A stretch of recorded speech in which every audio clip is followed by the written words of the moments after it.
Hey everyone, hope you're having a great day so far. So I have a Buick Lucerne here. I don't even know what year this thing is. It is a 2007. All right, so it's a bit of a vintage. Not terribly old, it's in great shape. Let me show you this vehicle right here. A customer's complaint is of a coolant leak.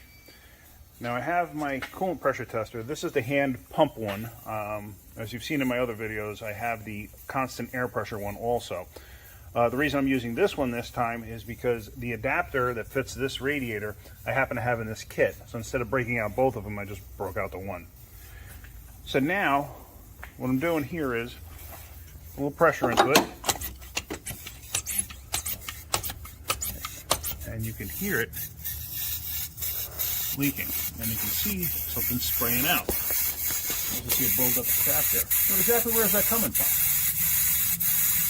That's the question. Yeah, it's kind of hard for me to see. So what I did was I broke out the old borescope. Found exactly where it's leaking from. That's the benefit of having a borescope. You can get an inexpensive one online that hooks to your phone, and they work quite well. I do have one, it's just the battery was dead. Nice thing about that is I can actually record it straight to my phone. So I couldn't record that straight to my phone, so I took a recording of the borescope. Let me show you that real quick.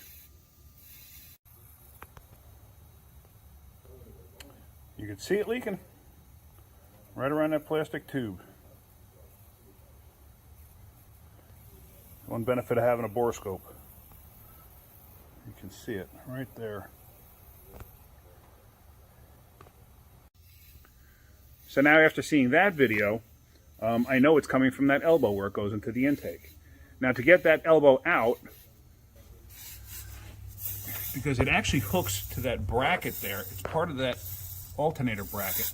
That alternator bracket houses the two coolant hoses, or the passageways for the heater hoses. So you got to take the alternator out, the tensioner, belt obviously, hoses have to come off the back. Then that whole bracket comes off, and that plastic elbow comes out. It probably deteriorated where it goes into the intake, so what we're going to do is just replace that elbow. I think Dorman or one of the help products, they make a aluminum version or a stainless steel version, and it comes in quite handy, and I'd rather use that. You know, I mean, this thing lasted for what? It's an 07, so 14 years. So, I mean, you can't really knock that. That's not bad. So that's what we're going to do next. We're going to take this thing apart, see if we can't get that part. They should have it in stock. I've seen it before last time I've been there. So that's what we're going to do. If you like my videos, hit the like button, hit subscribe, keep wrenching. Have a great day.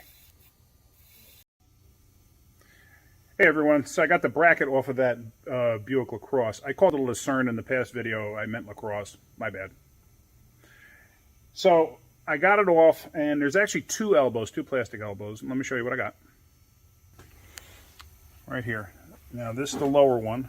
It mounts here, goes into the front cover. And then this is the one that went there that goes into the intake. And now if you look close, to tell you, you can see the O-rings on that. You don't see any O-rings on this because the outer landing portion right there actually broke off. So what I found was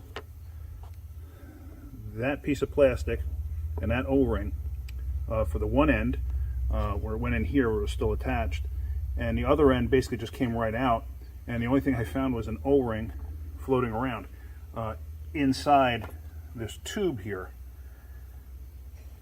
Where the plastic piece went, I have no idea. I cannot find it. So it's lodged in there somewhere. So anyway, you get, like I said, Dorman actually makes a kit. Here it is. And it's two aluminum elbows. So I'm going to replace it with that. Now when you put these on, you want to clean up. These are the passageways for the heater hoses. There's the passageway for one tube. There's a passageway for the other tube. You want to wipe them out, get them clean. If they got any like buildup of crap on them, just take a Scotch-Brite pad. Now on these, on the O-rings and in the tubes there, this is transmission assembly gel. Nice thing about this stuff is, compared to grease, it's not going to affect the rubber of the O-rings. Whereas grease will swell the O-rings. You don't want that to happen. So use that. That stuff will dissolve into the system. It works with oil, works with transmission fluid. It does work with coolant. You just want to use it sparingly. So let me just show you where everything went. So that one lower elbow that you couldn't see goes in here. That other elbow that was leaking goes up in there. And like I said, it holds the alternator in place and the belt and whatnot. And here's the 2 heater hoses. So I'm going to wipe everything down, just clean everything up nicely. And I'm going to put that transmission assembly gel on there just a little bit, just to make the O-ring slip into place. And then this thing should go together. Not a terrible job. It's actually pretty easy. There's only 3 bolts that hold that bracket to the motor once you get the alternator off. But that's about it. So hope you enjoyed this video. If you get some information out of it, that's great. If you like my videos, hit the like button and please subscribe. Thanks for watching and keep wrenching. Hey everyone, so I got that Buick done. It's up and running right now. Let me show you what I got. This one right here. Now I replaced that coolant elbow there. That's the one that was leaking. The other one, if you look close, you can just see the edge of it down behind that idler pulley. You have to take that whole bracket off that the alternator is sitting on. Here's your heater hoses. It's not a bad job, it really isn't, but safety first. If you are going to work on something like this, anything with the cooling system and it's hot, let it cool down. Removing a radiator cap from a hot system that's under pressure, you can get severely burned. It can kill you if you get 3rd-degree burns. I have seen it happen, unfortunately, when I was younger.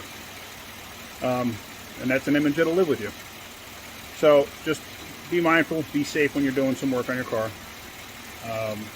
But yeah, you could easily do this in less than an afternoon in your driveway. It probably took me a little over an hour, even with making videos. So now this is all set, this is all good. I burped it out already, and I'm gonna change the oil now that it's hot. And I prefer doing it hot because the oil's mixed up with any stuff that was in the motor, any sediment, any debris or whatever that's floating around, any gunk. It's floating around in the oil. So I like to get the motor hot when I do it. You let it sit and overnight and it's cold, debris just settles in different spots inside the motor. So I like to do when it's hot, just get as much stuff out as possible. Anyway, I digress.